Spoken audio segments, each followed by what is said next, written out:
Okay, good afternoon to everybody. I think we're just going to jump right in, correct? All right. All right.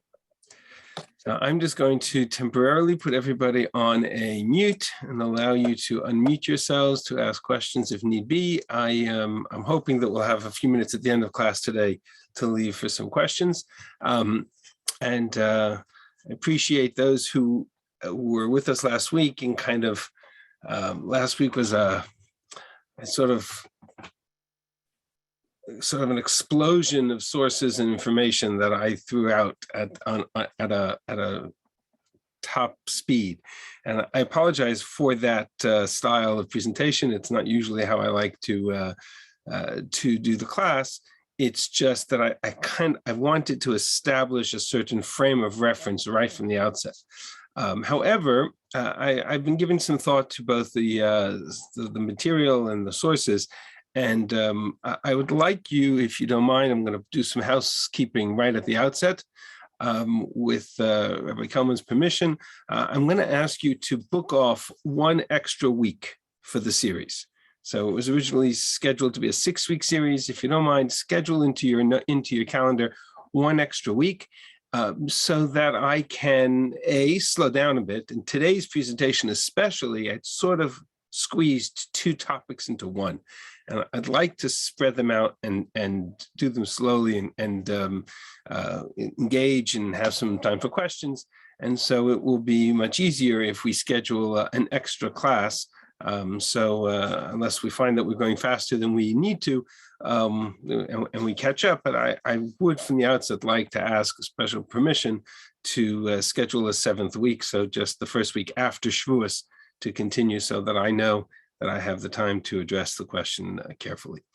In particular, after last week's class, there were a couple of questions on the chat. I didn't have a chance to look at the chat while the classes were going on. And so I apologize for that. But there were 2 in particular that I want to go back to. I don't know if the people who asked the questions are on the call. I hope they are.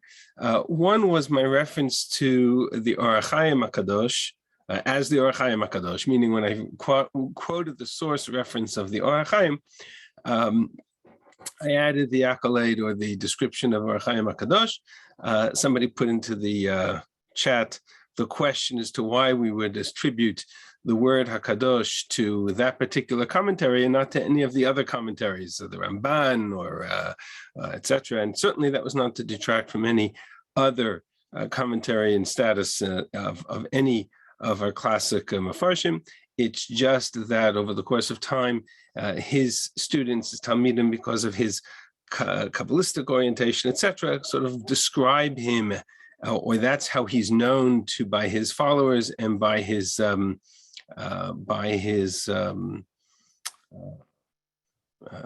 own kind of circle. And so much like people refer to the Ari as the Arizal, or the Arizal HaKadosh, or they refer to Hasidic rabbis as Admor, it has become de rigueur, or become standard to kind of refer to commentaries by the way in which they're known to their own followers or their own kind of circles. And so that's how the frame of reference of Or HaChaim HaKadosh came about. As far as today's class goes, there are source pages. I'm going to share them with you on the screen in a moment. They are on the website. They're usually on the website a day before the class begins. And I believe that Maxine has just put the link in the chat. So you're welcome to call them up from the chat as well. There are actually 2 source pages that I originally planned for today. For now, we're just going to work off the first. And if we manage to get through it all and we start the second, great. If not, you have that extra week for that purpose. Okay, so we're going to jump right in, and I'm going to share my screen with you. Okay.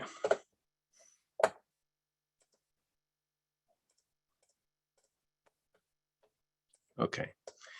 Please feel free to keep your video on so people can see and we can have this as a conversation if you can, if you feel appropriate. And also if you feel sort of stop me and ask me a question, etc., you can put in the chat. Maxine, if you can kind of follow the chat just to see if there's anything relevant to stop me in the middle of, I'll be happy to try to do that if we can. And we're going to jump right in. So last week we talked about, actually, last week we talked about the broad question of the role of Midrash and rabbinic commentary, not rabbinic commentary, but Midrashic commentary in the world of our study of Tanakh, or study of attempt to understand Pshat. And what we looked at in particular was the question of whether or not homiletic interpretation, Midrashic interpretation, what we call, it's easier if I can actually speak to people. So for this part, we don't need the sources. I'm going to stop the share for a second. We looked at the question of whether or not in our understanding of the text of Tanakh, the notion that a text has standing meaning in its literal, simple, direct reading and understanding, even if that is different than the traditional or midrashic homiletic interpretation of a text. And I shared with you a host of commentaries or a host of authorities from Gaonim, Rishonim, Achronim, contemporary sources that all take this same approach and that recognize that there's a distinction to be made between halachic exposition, midrash halacha, in which we take a verse, we recognize that there is an oral Torah, an oral tradition that interprets that verse in a particular halachic ramification. That's one domain, and that's part of what we call the Masoret of Torah Sheba'al Peh, the tradition of the oral tradition.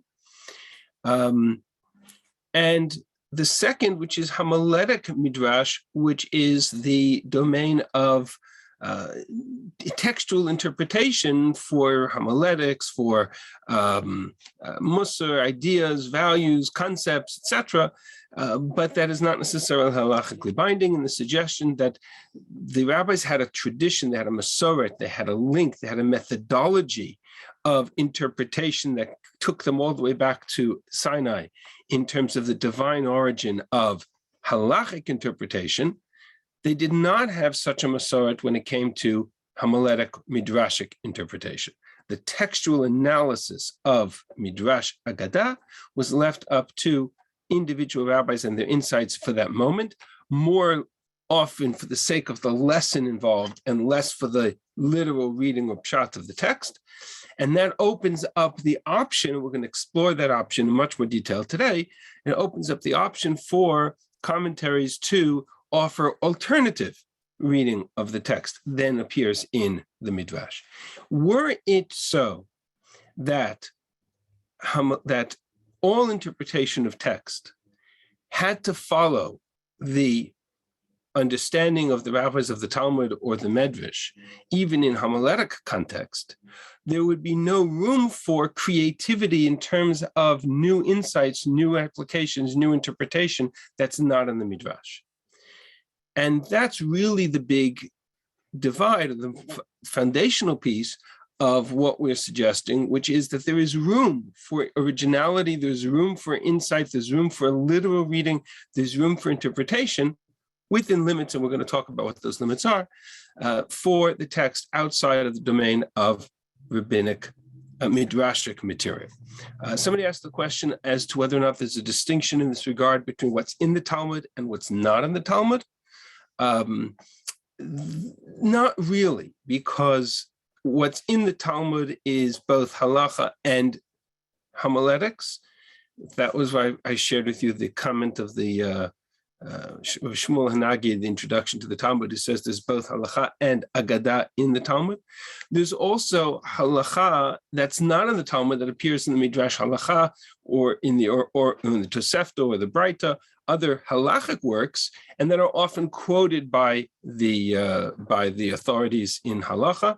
That's on that source page that I'm not going to repeat for now. There is a quote from the Rabbi Yehuda who makes that distinction as well. So for the most part, our distinction is between halachic interpretation versus agadic or homiletic interpretation, and not between what's in the Talmud versus what's not in the Talmud. I'm going to take all rabbinic literature for this perspective in one context.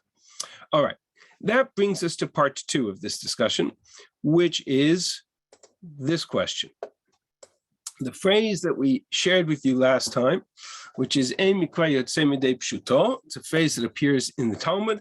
No text is interpreted solely in a homiletic manner, meaning a text does not depart from its literal or simple meaning, and there is room to understand the text in its literal interpretation, even if that is not the halachic or interpretation of the Midrash. Our goal today is to understand or to see this concept played out in the classic commentaries. And I want to look at the 4 primary commentaries on Tanakh: Rashi, Ramban, Rashbam, Ibn Ezra. Actually, we'll take 5 if we have time with the Radak in Nach as well, and see how they dealt with this question. And we're going to divide this conversation into 2 parts. For today's, and that's why I added that extra class. For today, I want to look at the commentaries and see where they either address specifically the question of, am I bound by Midrashic interpretation, or do I have flexibility in my interpretation? Or recognize that there is such a Midrashic interpretation that's different, but they're going to interpret according to how they see the literal reading of the text. And just to frame the whole context of this course, the course is entitled Midrashic Methodology. What I've done in the first session and in today's session, and partly in next week's session, is somewhat of a bait and switch, meaning I've shared with you, before we get into the methodology of the Midrash, I'm sharing with you the methodology of those who said there's room for interpretation without the Midrash. So we haven't really gotten into the question of, is there a methodology within the Midrash itself? That will come in the sessions to come. But I first want to look at the question of the freedom of interpretation altogether. And by way of secondary introduction, if you will, I want to, these two classes in particular, this week and next week, are particularly influenced by the writings of Nechama Leibowitz, Zichrono Livracha. By way of introduction for myself, I had in my study of Tanakh 2 significant influences in my years in Israel when I was studying Tanakh. One was the opportunity in the schus to learn directly with Professor Nechama Leibowitz in Yerushalayim for a number of years, and the other is Rabbi Yaakov Medan, who was the Rosh Yeshiva of Yeshivat Har Etzion, who came for a number of years to Shalvim and taught Tanakh. And so much of my approach to Tanakh, my insight, my understanding, is essentially a reflection of these 2 great individuals and what their contribution has been. And so to give them credit, if what I share with you isn't from Nechama Leibowitz and it's from Rav Medan, or vice versa, because for the most part, those are my 2 primary teachers in the world of Tanakh. The bibliography for this particular class you have at the beginning. One is Nechama has an article in the back of her book in Hebrew on the Sefer Shemot. She has an article about Rashi and Rashi's approach to Midrash. And there's a very foundational work in the world of Parshanut known as Mefarsher Mikra by Ayin Tzadik Melamed, and that is available as well. All right, so let's get right into it.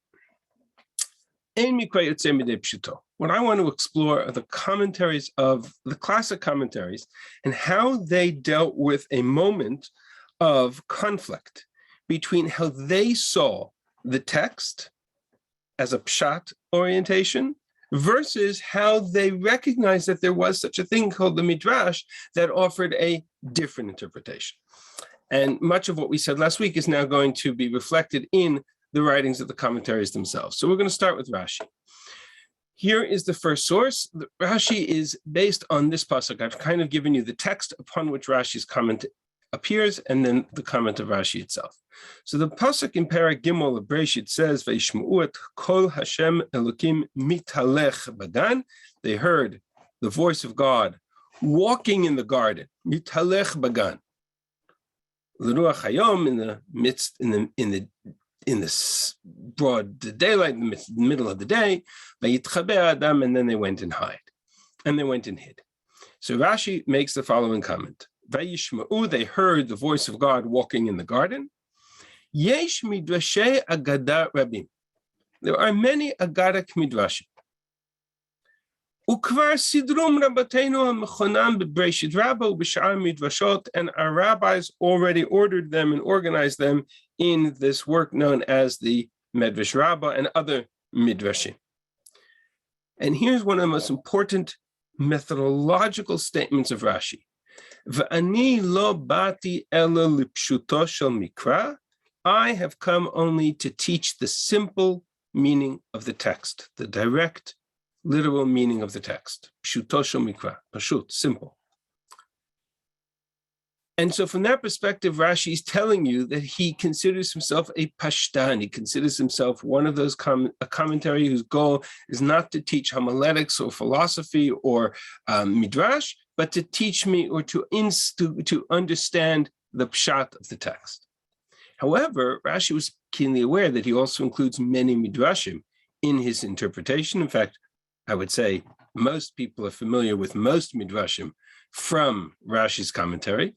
So Rashi further explains an additional role, which is Ula agada hamiyashevet divrei hamikra davar davua lafanav, and to include such agadic midrashim if they serve the purpose of clarifying a word or a meaning of a text in a proper way. Says Rashi, there is a role for midrash according to Rashi's understanding if it addresses the question of the text. If the question Rashi is struggling with, and we'll explore this in much more detail in part 2, if the question can be answered in a manner in which the Medvish comes to answer it, and it's textual, then that Medvish has a place in Rashi's commentary. And therefore, he says, Vayishma'u, when it comes to this phrase, they heard the voice of God walking, meaning, Mashamu, what did they hear? Shamuat kol HaKadosh Baruch Hu sheya mitalech bagan. They heard the voice of God who was walking in the garden, meaning the question Rashi is addressing is, how does a voice walk? Vayishma'u et kol Elokim mitalech. They heard the voice of God walking. A voice doesn't walk, right? A person walks, an entity walks, a voice doesn't walk. And so Rashi says you have to recognize the pronoun or the verb referring back to God, not the voice. Shamu et kol HaKadosh Baruch Hu she'HaKadosh Baruch Hu haya mitalech bagan, as if God was walking in the garden. It's a very simple textual question to which Rashi offers a simple answer, knowing that the Medvish offered a different answer. Just to kind of, this is not on your source page, and I apologize for that, but I just pulled off in this website, Ala Torah, I give you you can see the text of Rashi together with the Medvish, and the Medvish talks about how does a voice walk. You'll see, he says, Hiluch lakol, there is walking to the voice. How does a voice walk? And he gives various interpretations as to what that means. That, says Rashi, is not appropriate here, because in his opinion, the pshat of it is that it's not the voice that's walking, it's HaKadosh Baruch Hu walking in the garden, and the voice is of God. So it's a simple reading of the text. Rashi says, oh, there's a Medvish, but I don't have to quote that Medvish because it's not relevant. I don't think it's correct in its interpretation of the text as a text. This is the principle upon which Rashi is operating. Now, we're going to do we're going to look at all the commentaries today. My next piece, which is that extra class that I've scheduled for next week, is going to do a deep dive into Rashi, because Rashi in particular has a complex relationship with Medvish. He'll quote some midrashim, he'll not quote others. He'll tell you that some exist, but not quote them. He'll quote them in different places. He'll quote some midrashim, but not others. So there's really a whole methodology to understanding Rashi's approach to Medrash that needs a subject into itself. So we're going to do a deep dive into that by itself. Another example, also in Bereshit Perek Gimel, Vayomer Hashem Elokim, Hein Adam Haya Kechad Mimenu Ledat Tov V'Ra, Ve'ata Pen Yishlach Yado V'Lekach Gam Me'etz Achim B'Chal V'Chai Le'olam. Behold, man has become like one of us, the ability to know good and evil, lest he stretch forth his hand and take from the tree of life. And so God removes him from the garden. Says Rashi, what's so terrible if he lives forever? Once he lives forever, he's going to mislead other people to follow him as if he too is a deity, meaning eternity or eternal life is a characteristic of godliness. Man lives forever, is likely to transform himself into a deity. That's the threat of why pen yishlach yado, lest he take of the Eitz Hadat. To which he then adds, yesh midrashei agada, there are midrashic interpretations here that are relevant, that are valuable, but they're not pshat. They don't reconcile with the simple meaning of the text.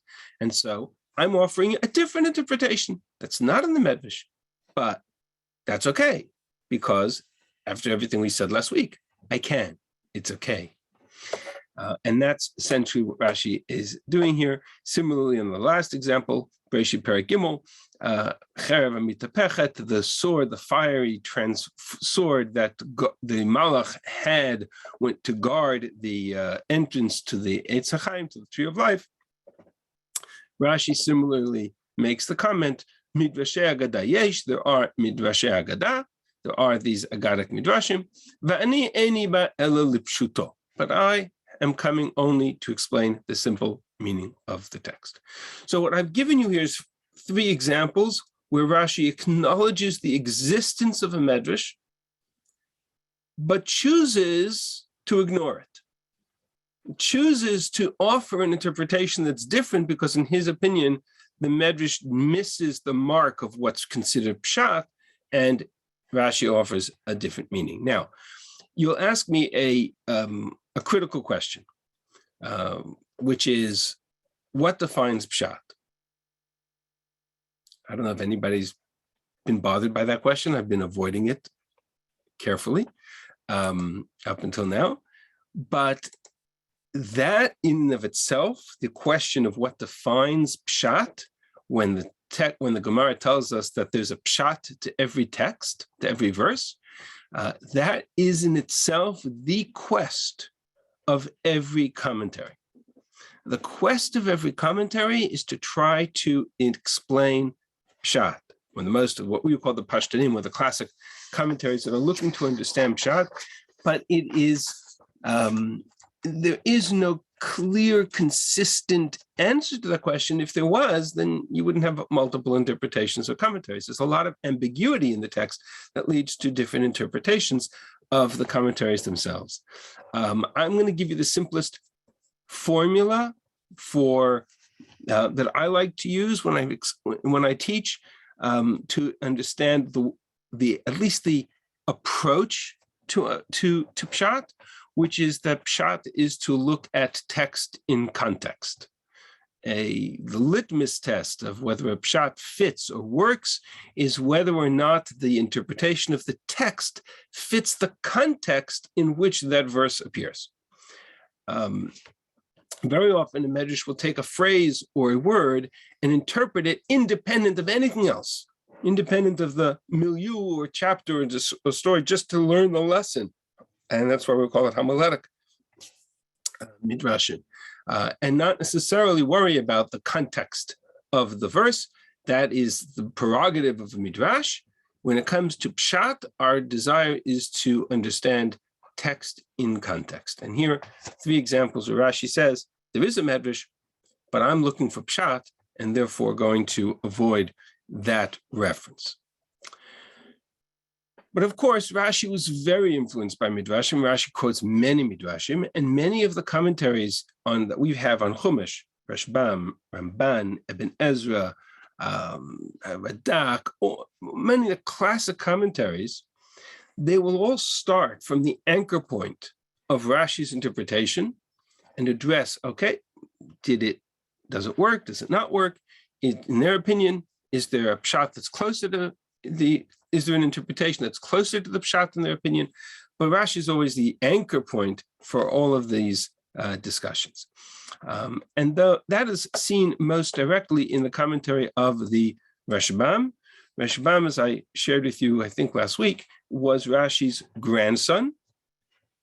He is a direct descent. He identifies himself in this source, Rashbam and Breshit Lamed Zayin, Ani Shmuel Rabbi Meir Chatano Zatzal. I am Shmuel, son of Meir, Rashi's son-in-law, meaning Rashbam is Rashi's grandson. He's the son of Meir, Rashi's son-in-law.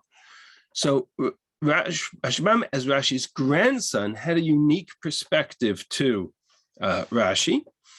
And as he begins his commentary on Chumash, he addresses exactly this question, Rashi's interpretation versus his own.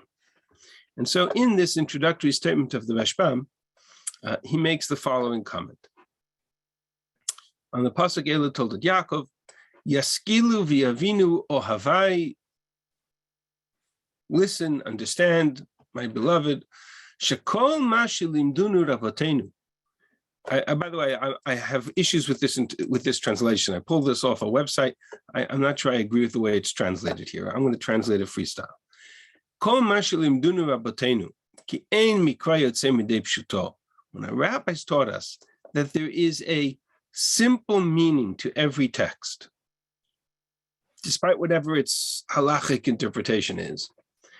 Afki ikara shel Torah, even though the primacy of Torah comes to teach me, ba'alalamdeinu, mirimizata pshata agadot ve'halachot ve'adinin, it comes to teach me through all kinds of methodological allusions and grammatical anomalies and signs and all kinds of codes that are built into the 32 types of principles of Yosef Glili and the 13 principles of interpretation of Rabbi Yishmael that we say every morning in the davening. Rabbi Yishmael, Torah Sheba'al Peh has a halachic structure of how to interpret text, and we've been brought up on that study of the halachic interpretations of the midot and the methodologies of Torah Sheba'al Peh from the word go.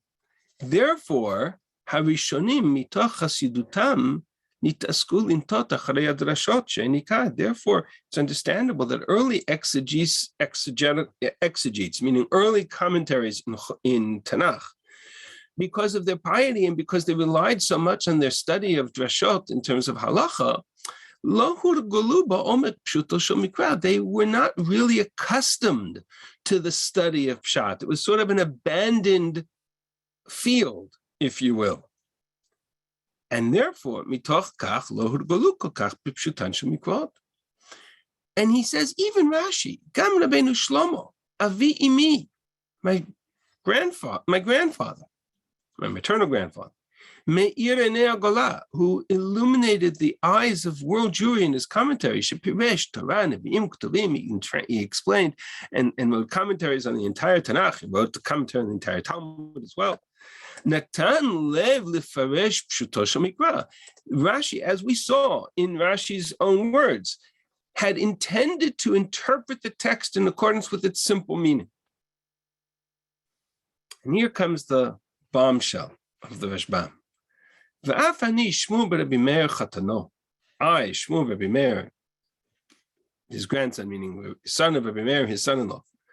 Nitvakachti imo lefanav. I fought with him. I argued with him. With who? With Rashi. Rashbam, imagine, I mentioned this last week, imagine the Shabbos table. Rashi with his grandfather, Rashbam with his grandfather, Rashi, kind of having a whole argument about the Dvar Torah and the Parsha that week as to whether or not what's pshat. V'hodali, and Rashi, says the Rashbam, v'hodali, my grandfather admitted to me she'ilu hayalo pnai, had he had enough time in his life, he would have had to offer additional alternative interpretations. Lefi hapshatot hamitchadshim b'chol yom, in accordance with new insights that are taught and that are creatively offered every day. The notion that there are new insights literally daily in our understanding of pshat, says the Rashbam. Rashi looked at them and he said, okay, maybe you're right. I wrote what I wrote in my commentary.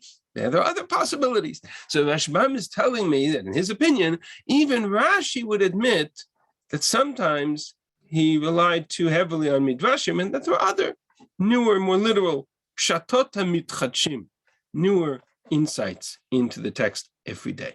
Extraordinary insight of the Rashbam. And therefore, not surprising that in the Rashbam too, we find places where, for textual reasons, and this comes back to what I was saying about text and context, the Rashbam would often, very often, offer interpretations that are not in accordance with the classic Midrashic understanding of a text. I'll give you an example. I'm going to actually stop the sharing for a minute. I want to do this as a test. If you have the source pages in front of you, that's called cheating. You're welcome to look aside from them for a moment. Simple question. Hebron is called Kiryat Arba. Correct? Kiryat Arba. If you go down to the Marat Machpelah, go down to Marat Machpelah in Hebron, says the Torah calls it Kiryat Arba. Why is it called Kiryat Arba? You tell me. Somebody tell me. Why is it called Kiryat Arba? The four kings. Four kings.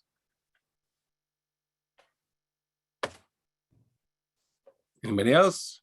Classic. Who were buried there. Four couples who were buried there. Any variation on four mothers, for great tzaddikim of our generation who were buried there. We've heard every possible interpretation. So now let's go back to the sharing of the screen.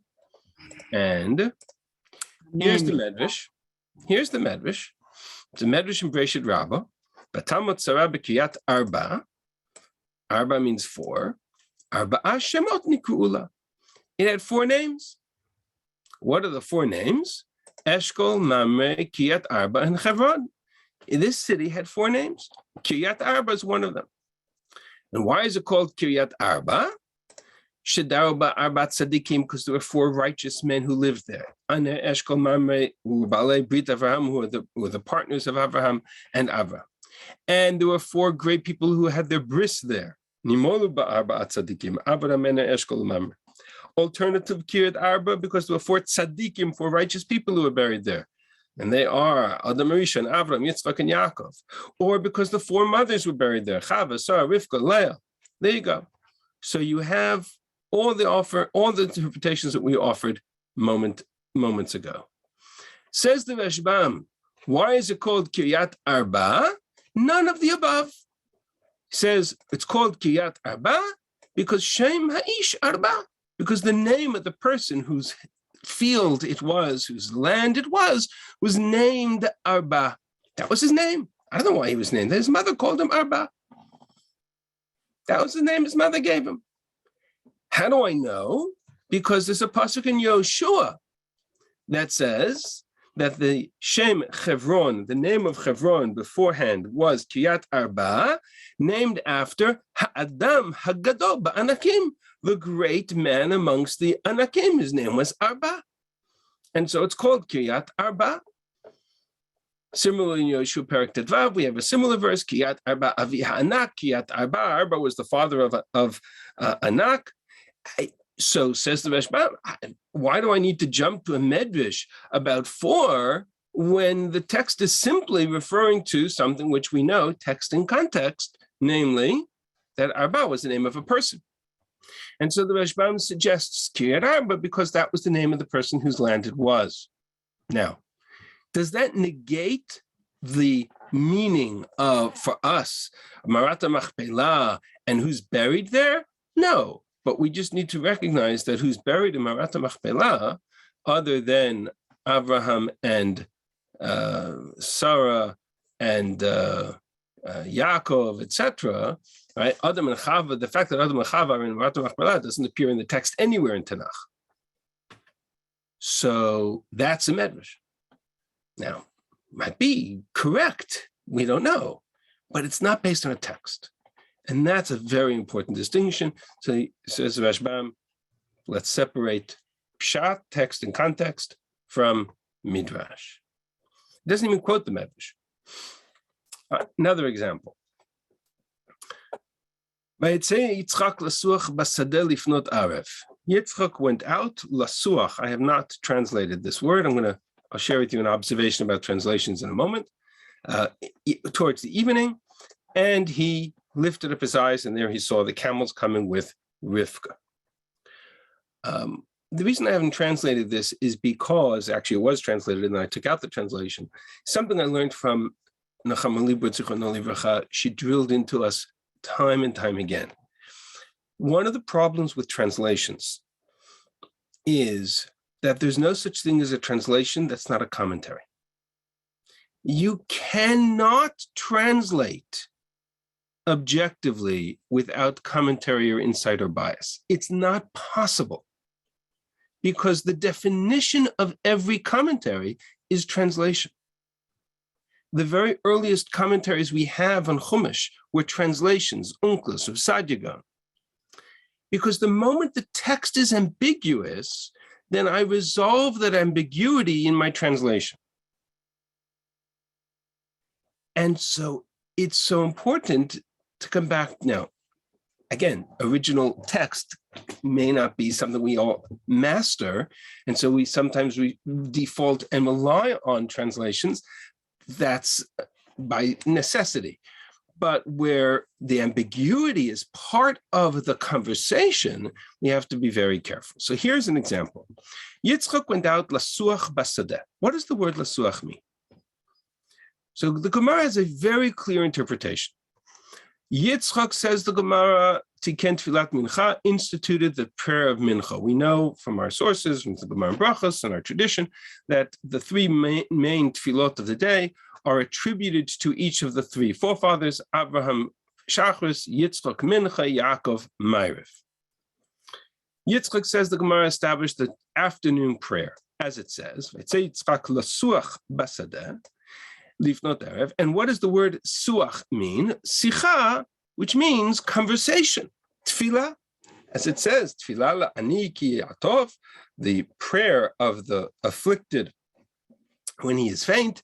Lifnei Hashem yishpoch sicho, will pour out his complaint or his conversation before God. And so sicha, lasuach, we say in modern Hebrew, a sicha is a conversation. So lasuach is to converse. Yitzchak went to converse, to meditate, to have a conversation with God in the field. That's mincha. So says the Gemara. Look what the Rashbam says on this verse. Vayelech Yitzchak lasuach basadeh. Vayetze Yitzchak lasuach basadeh. I'm not sure whether it says vayelech.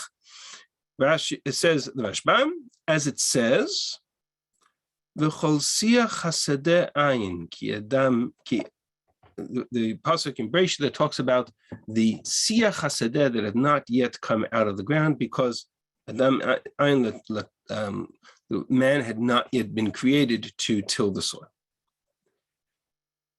Klomar, siach is a word for vegetation, growth. And if siach means growth or vegetation, meaning the Yitzchak went out, latat ilanot v'lirot inyanei po'alav, to go out and lasuach basadeh, to plant, siach, to plant in the field, and to check on the status of the work in the field. And therefore, when he was in the field, he saw the camels coming, and he went to greet Rivka. In other words, says the Rashbam, this word, the pshat of lasuach basadeh, means to converse. Sorry, the pshat of the lasuach basadeh means to plant.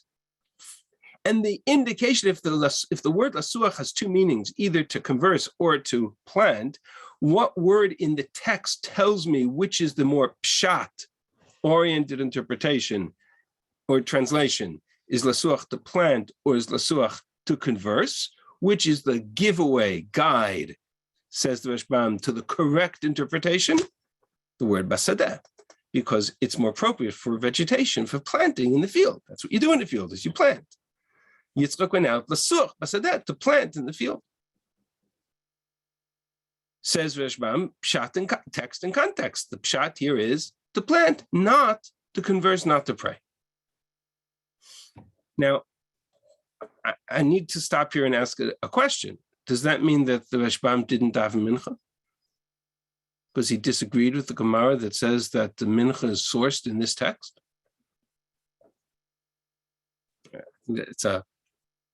That is a rhetorical question. I think it's a foregone conclusion. Of course you daven mincha. Partially because the Gemara offers another source for mincha that's more halachic than this text, but also because the fact that we have a pshat to a text doesn't take away, especially here where it's a halacha context, doesn't take away the veracity of the lesson of the Medvish or the derivation or the application of the Medvish. The application is correct, even if the association with the text is different.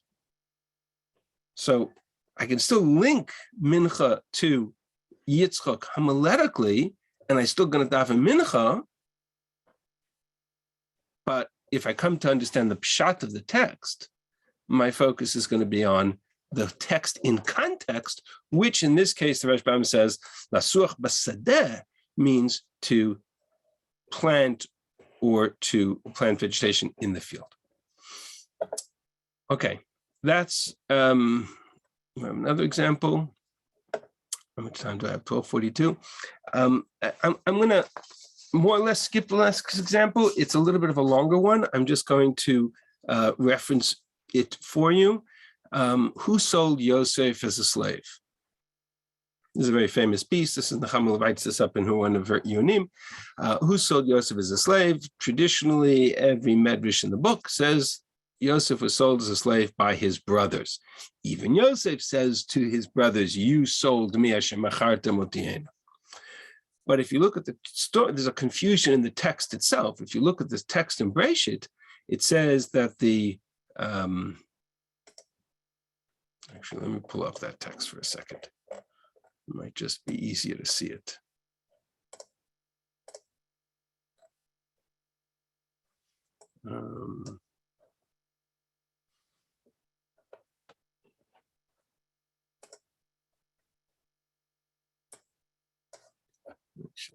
Let's do this. Sorry, I meant to pull this up beforehand.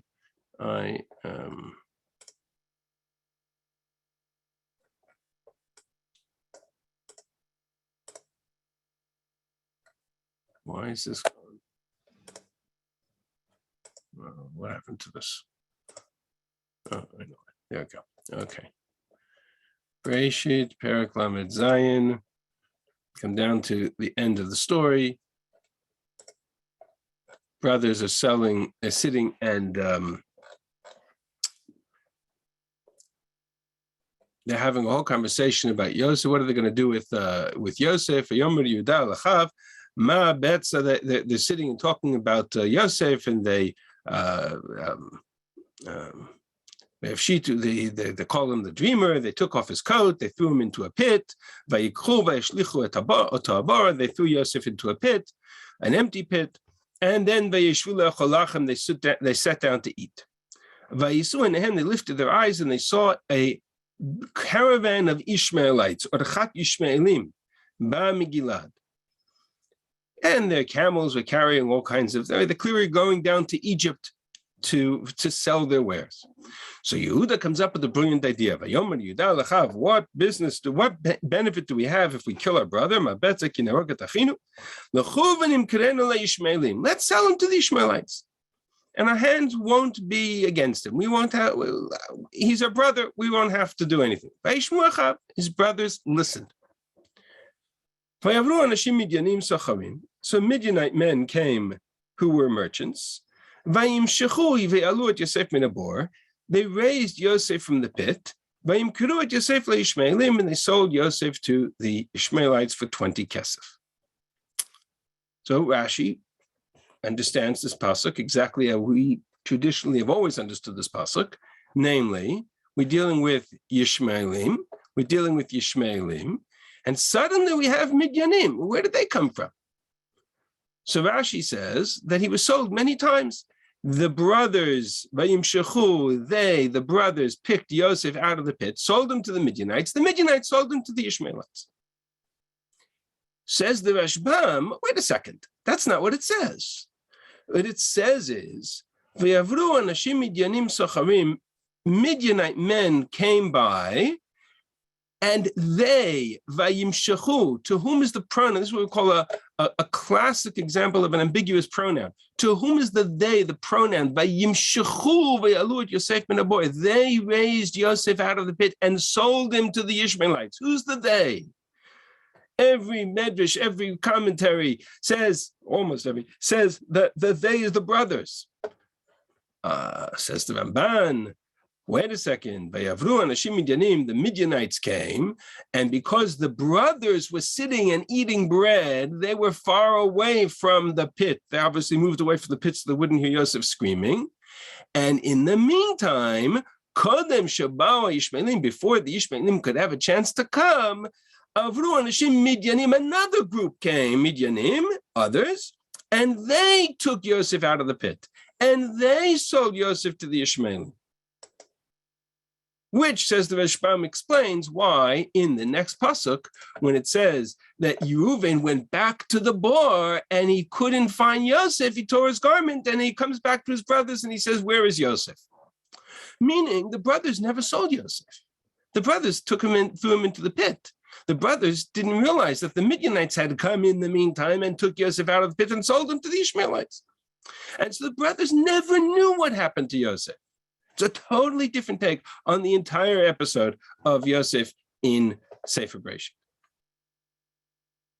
which would explain why they don't recognize Yosef in Mitzrayim, which would explain why they never go looking for Yosef. All of the questions Rashi struggles with, Rashbam says, I don't have an issue with that because my interpretation of this text in context is more literal because of this one ambiguous pronoun. Okay. That leads me, that's the Rashbam. So what I've shared with you now so far is two classic commentaries, Rashi and his grandson Rashbam, and their approach to text, how much they rely on Medvish in their interpretation of the text, or how much they're prepared to interpret the text without relying on Midrash. Moving to, 10 minutes left, moving to some of the other classic commentaries. I'm not going to go through all of it. You have the texts in the source page, and they are translated for you. You're welcome to explore them in more detail. The Ramban, who struggles, whose commentary essentially is, into a larger part, is a response both to Rashi and Ibn Ezra. We haven't gotten to Ibn Ezra yet. But here, I'm going to skip most of the Ramban. I'm just going to share with you a couple of pieces for Ramban, very famously here in the story of the rainbow, where the pasuk says, "Zot otapita she'aninu ten." I'm putting my sign after the flood, my sign in the heavens, which is the rainbow, is a sign of the brit between God and man. So Rashi understands that God has created the concept of a rainbow at that moment, and it's a sign of the brit between God and man. Ramban, who is much more open to scientific information, says, wait a second, we know from the Greeks and the science of the time that the rainbow is a phenomenon of nature. The rainbow exists in nature because it has something to do with air, heat, and light, heat, and water. Exactly what that formula is, I don't think they knew quite mathematically, but he knew that it had something to do with that. And his proof is that you can find a rainbow in a puddle, in a vessel of water, not just in the sky. And therefore his interpretation is not that God created the rainbow, but that God took a phenomenon of nature that existed and used it as a sign for the covenant. Again, a very different interpretation than all of the commentaries who came before him, leaving aside the question of the Medvish. Another example, very famously, is the Medvish. Chazal very often take the approach that all of the avot kept all of the mitzvot. Rabbi Yitzchak and Yaakov kept all of the mitzvot based on Ruach HaKodesh. Rashi makes this observation in a number of places. Lot who feeds the malachim matzah, says Rashi, or other examples where the avot are identified as having observed all the mitzvot. It's based on this pasuk in Bereshit that Ekav sheshema Avraham b'koli v'yishmo mishmarti mitzvotai chukotai v'toatai. Abraham hearkened to my voice, kept my charge, my commandments, my statutes, my laws. What statutes and laws is Abraham keeping? Says Rashi, it's referring to Torah, Torah Sheba'al Peh, Halacha, Moshe Sinai, everything, all 9 yards. To which the Ramban asks the very famous question, wait a second, if that's true, right? That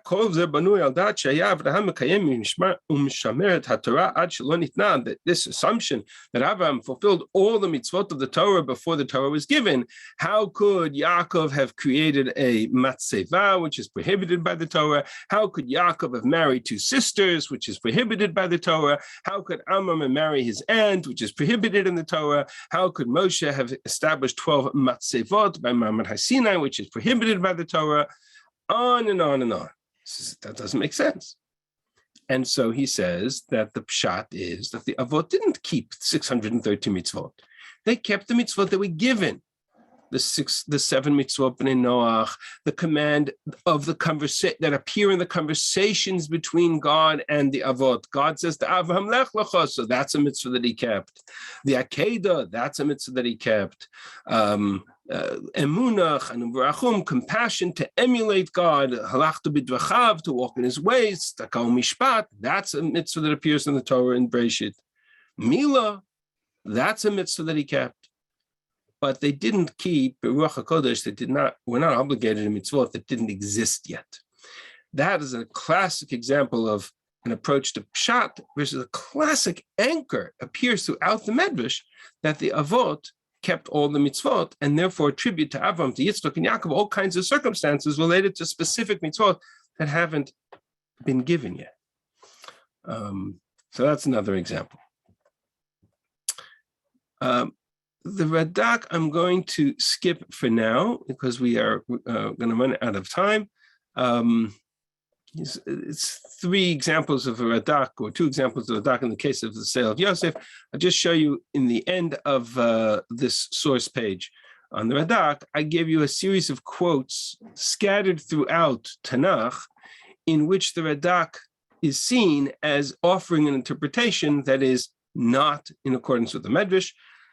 He says, Divrei Chazal, im Kabbalah b'yadam, aleinu l'Kabbalah. If we have a Masoret, if you think it's part of Torah Sheba'al Peh, fine, but if not, I'll offer you a different interpretation. Hadrash en tzurich lichtov, ki nadal, rachok, this Medvish, or whatever context it is, whatever the verse is far from the Pshat, that Hadrash b'katuv, there is a textual, a Midrashic interpretation, but it is rachok, it is different. This midrashic interpretation is very far from the pshat of the text, and on and on. Radak classically quotes midrashim, but then rejects them because of his seeking the pshat in the text. The final source that I want to share with you is, again, the 4 or 5 pillar commentaries of Tanakh: Rashi, Ibn Ezra's, Ramban, Rashbam, and Nach, the Radak. So the Ibn Ezra is the most difficult of all of the classic commentaries to understand, partially because he was a poet and he writes in a very poetic, cryptic style. He has in his Hakadama to Sefer Bereshit, he has a lengthy exposition on his methodology, but it's written in a poem. It's written in classic poet, in his poetic style, in rhyme. And it is, so I've just pulled out a couple of phrases from it. for us to understand exactly this piece. But he writes, Haderach HaChamishit, the fifth approach to exegesis, Musad Perushi Aleh Ashit, upon which I will establish and fix my approach, interpretation, which is right in my eyes, Yeshra Be'inai, Nochach Pnei Hashem, if you pronounce God's name, it rhymes, Hashem Mimenu Livado Ira, God alone whom I fear, and I will not show favoritism in my interpretation of the Torah. I will look for the literal, grammatically correct interpretation with all my strength and interpret it according to my ability. He makes reference here to something which is very famous, that his interpretation will always be in the first place that a word appears. And then he writes, Ubavur Hadrash, as for the Medrash, Derech HaPshat, and then Sarah, the approach of the Midrash does not, we will not depart from the approach of Pshat because of the existence of Drash, Kishivim Panim B'Torah, because there are 70 faces to Torah, and Drash is one, and Pshat is another. And my interpretation is driven by desire to understand Pshat. And with the exception of halachic information, which we, of course, are bound by the Midrash, which we've talked about last week. And so that kind of pulls together what I hope is a kind of a overview of the first two major topics, which is to recognize the scope of Medvish, the limited scope of Midrashic interpretation as a homiletic approach of the rabbis throughout the period of the Talmud, which may not necessarily fit Pshat, and therefore when it came to the seeking interpretation of the text, the Mefarshim, we saw the methodology last week, we saw the application this week in the Rishonim, took to trying to understand Pshat. Now, having said that, this is my segue into next week's unit, which is that they also recognized that not every medrash is created equally. Meaning, not every medrash is pure homiletics and divorced from textual insight. And sometimes midrashim can be very textual. And the question is how to find the textual pshat of, or the understanding of the text within the methodology of midrash. And for that, we need to do for next week, a deep dive into Rashi, because Rashi is, amongst all the commentaries, Rashi is the most consistent in his drive to see pshat-oriented midrashic interpretation. And that's what we're going to look at next week. Nechama has Nechama was probably the trailblazer in Jewish scholarship in across the board in terms of methodological approach to understanding Rashi.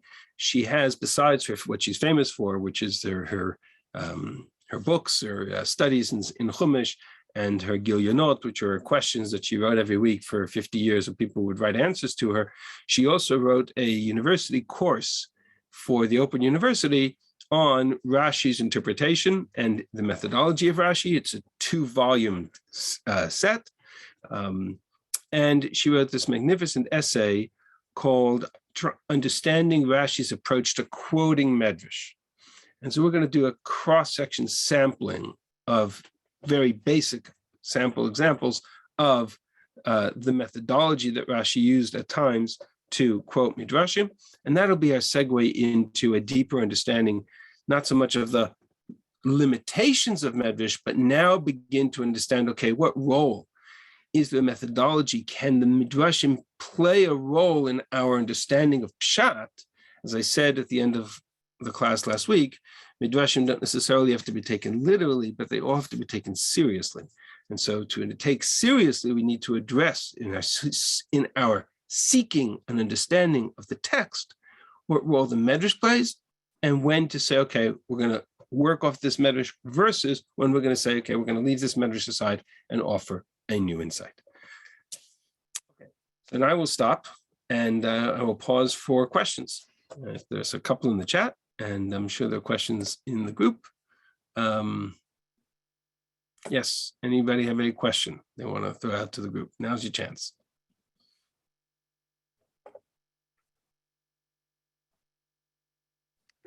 Hello. Yes. Hi, I wrote to you privately. I've actually written a book on Ibn Ezra, and I spoke to the last speaker where I actually go into his meanings of pshat and drash. I wrote to you privately because I didn't want to, Canadians don't like people boasting. I'm from England, and I'm sorry that other speakers, unlike you, have been very rude about Ibn Ezra, who is a genius. And I also argue that his attitude to Midrash is not as negative as people think. So it's called Deconstructing the Bible by Routledge, and it's been very well reviewed, actually. And it's all in all Israeli universities and yeshivot and things. So Thank you very much.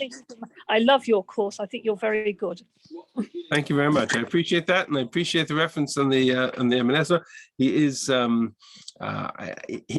the proof that he's grossly underestimated and not understood is from my own experience. I have a very hard time understanding the Ibn Ezra. Of all the commentaries, I will admit, the hardest time understanding the Ibn Ezra. Yeah. It's a language and a poetry that is just different, and so I would be. I would look forward to such a Well, I started out as a translator, and also this great guy in Israel, Moshe Idel, who's a very great expert on mysticism, and also a great Ilui. He said I should do it, even though I lived in Liverpool. And I said, how can I do it if none of the Israelis did? He said, you're quite good at languages, because I was speaking to him in French at the time. And, you know, it was just magic. He was just a marvelous man. And it's very sad that people, you know, the things I don't understand, and I'm very interested to learn. So I've spoken twice now because I'm very keen on Professor Lokshin, but he's always rude about Ibn Ezra, and it's just not warranted. You know, he is very great, and he comes, you know, he's from a different area than Rashbam. He's from Spain, although the Christian part, not the Muslim, and he traveled, and he was killed in a pogrom in England in 1164. So that's the second reason I'm so interested in him, you know. Sure. Okay, so, Thank you. Any other questions? What's the name of your book? Oh, I've already said it because you're Canadian. I'm very careful not to sort of push myself. Deconstructing the Bible, Abraham Ibn Ezra's Introduction to Torah. When I first came on Torah in Motion, it was Professor Lokshin talking about Rashbam, and someone started a chat privately with me who's absolutely brilliant from Toronto, who is now a member of our group in England by Zoom. And he said Ibn Ezra really needs explicating because he's philosophical as well. And he's in that era, but what a genius, you know, an amazing person, very modern in many ways. I'm just going to pull this back for a moment. There was a question here posted. If you're, we're over the time, so if you need to log off, that's fine. I will not be insulted. But there's a couple of questions in the chat, so I'm just going to pull that up for a minute. One is translation about the words and cultural baggage. That is true. Right? That is one of the dangers in translation, is that words change the words change their meaning over time. And so not only do I have a challenge in translating a word, I have a challenge in translating a word in the context of how it was used at the time. I like to use the example of the word olam, olam hazeh, olam haba, this world, next world. How many verses and insights in the Medvish have we seen based on the word olam? You've heard the phrase at the beginning of Mesilat Yesharim, olam chesed yibaneh. The famous interpretation of the phrase, pasuk in Tehillim, olam chesed yibaneh, which is classically understood as the world was built on the characteristic of chesed, of kindness. But that can't be the pshat, because the word olam in Tanakh is never used to describe a world. The world is called tevel. The word olam, ayin vav lamed mem, in Tanakh means eternity, olam va'ed, and it only ever means eternity. And so the phrase olam chesed yibaneh in context, meaning in Tanakh, means God's kindness endures forever. Olam, or le'olam, God's kindness, chesed, yibaneh, will be established. Chazal used the word olam to refer to the world. And it's a different application altogether. Hence, the rabbis talk about, in their own language, lashon mikra l'chud v'lashon chachamim l'chud, that the language of the rabbis and the language of the Torah or Tanakh are sometimes different. They can sometimes have the same word, different meanings, because words change over time in any language. They certainly change over time in English. They change over time in every language. And that is certainly true for biblical Hebrew as well. And so one has to be extremely careful with translations to make sure that if one is looking for the pshat, that comes back to the phrase text and context, that it is the context that drives the correct interpretation. So I appreciate that, that insight.